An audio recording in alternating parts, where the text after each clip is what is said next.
Before the earth or the cosmos existed, before the stars or the trees or the rocks, there was only one thing, the great yawning abyss of nothingness called Ginnungagap.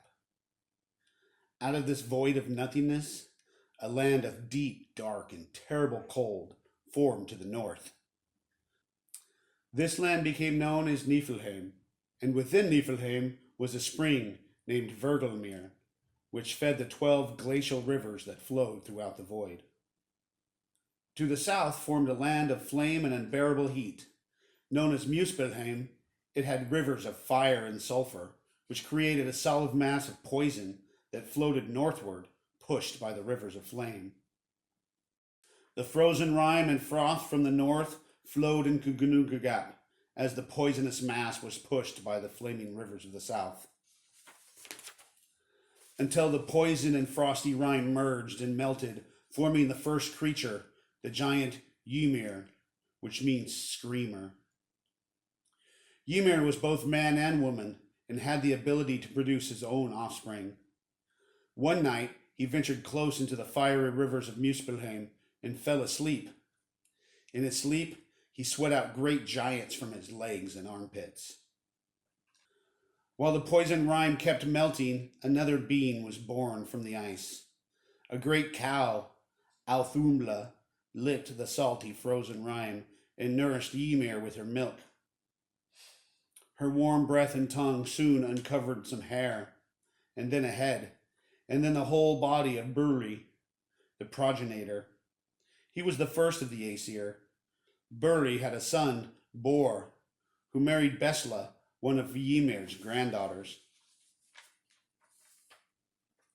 Bor and Besla had 3 sons, Odin, Vili, and Ve.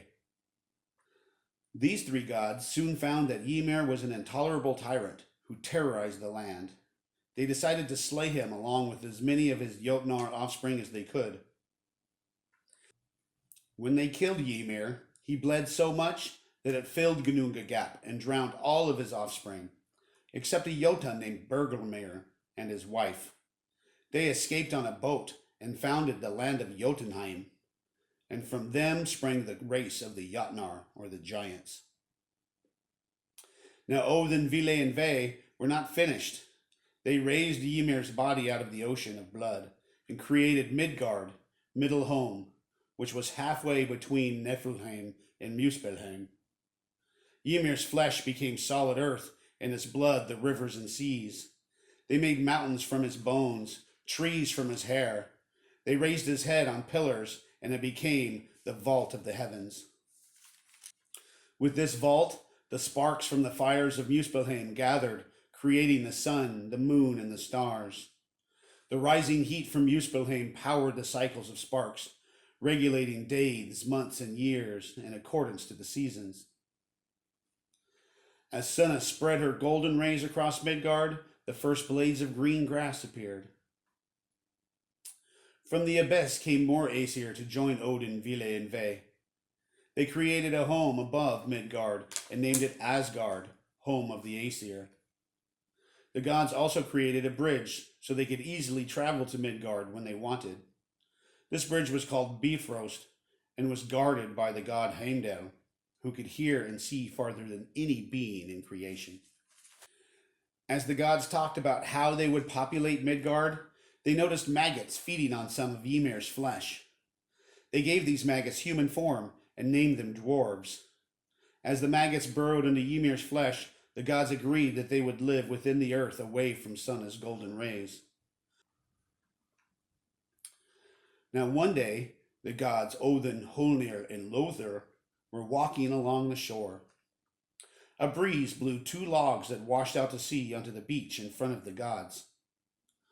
Odin formed the ash tree into a man and an elm tree into a woman. He named them Ask and Ambla and gifted them with his breath. Honir gave them each a soul and the ability to reason. Lothar gave them warmth and color and the vibrance of life. Ask and Embla married and started the human race. The land of Helheim was extremely cold and was a good place for the dead to rest after their journey on Midgard was over. It was ruled by Loki's daughter Hela. Hela and her hound Garm watched over the dead and kept out the living until fate brought them there through disease, old age, or treachery. A great ash tree named Yggdrasil grows across the worlds, connecting them all. It has three great roots, one in Niflheim, growing from the spring Vergelmer. The second extends to Jotunheim, growing from Mimir's well. Mimir's well is known to give great wisdom. Odin, in his ever-wandering quest for knowledge, sacrificed one of his eyes to Mimir so he could have a draught from the great well. The third well sprang from the well of Urd, one of the three Norns who cared for the tree. They gathered water from the well each morning and sprinkled the roots with it so Yggdrasil stays strong and healthy. The three Norns are weavers of fate. Their names are Urd, which means past, Verdandi, which means present, and Skuld, which means unfolding. The Norns weave the threads of life and existence together on a great loom. They know where each thread of a person's life intertwines with the threads of others, creating the great tapestry of the cosmos. In the highest branches of Yggdrasil live the great golden eagle. He watches over the 9 worlds and warns the gods when trouble was in their midst. At the base of the great tree lived the serpent Nidhogg. He endlessly gnawed in Yggdrasil's roots, trying to destroy the tree. The eagle would watch the serpent and say terrible things, in which the red squirrel Ratatask would scurry down the tree and repeat it to Nidhogg, enraging him.